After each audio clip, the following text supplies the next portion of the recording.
Guys, миний бэлтгэн тавтаа морил өнөөдрийн бичлэг бол ингээд Монголын хамгийн түгээмэл нэрнүүдийг хийцгээе. Part 1.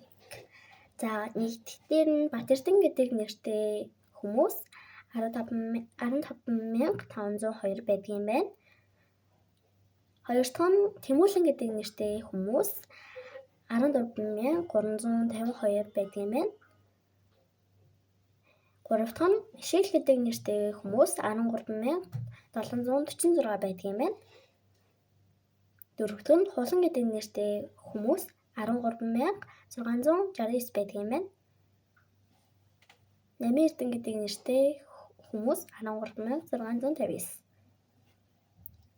Зургаат дахь нь Дөлгөөн гэдэг нэртэй хүмүүс 13,134 байдаг юм байна. За 7 дахь нь Төгөлдөр гэдэг нэртэй хүмүүс 12,955 байдаг юм байна. За 8 дахь нь Бэлгүүн гэдэг нэртэй хүмүүс 12,769 байдаг юм байна. 9 дахь нь Ингчин гэдэг нэртэй хүмүүс 12,717 байдаг юм байна. 10 дахь нь Мөнх Эрдэнэ гэдэг нэртэй хүмүүс 12,370 байдаг юм байна. Ингээ бараг зүгээр 12,000-аас дээш гарч ийн үү? Мэдгүй. Би түрүү сонсонгүй. Та нар доор коммент хэсэг дээр 12,000-аас дээш гарсан бол бичээрэй за.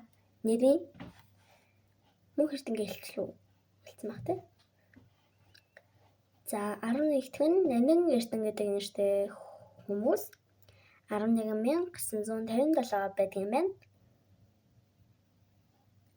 12 дахь нь Атхан Баяр гэдэг нэртэй хүмүүс 11,563 байдаг юм байна. 13 дахь нь Амин Эрдэнэ гэдэг нэртэй хүмүүс 11,475 байдаг юм байна.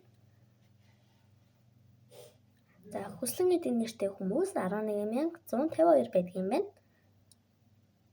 15 дахь нь Ануучин гэдэг нэртэй хүмүүс 10,812 байдаг юм байна. За тэгээд миний бичлэгийг дуустал үзсэнд бүгдэнд чинь баярлалаа. Part 2-ыг гаргамаар байвал коммент хэсгээр бичээрэй. Битгий нэг юм мартаарай. Like, share, subscribe дараарай. Баяртай.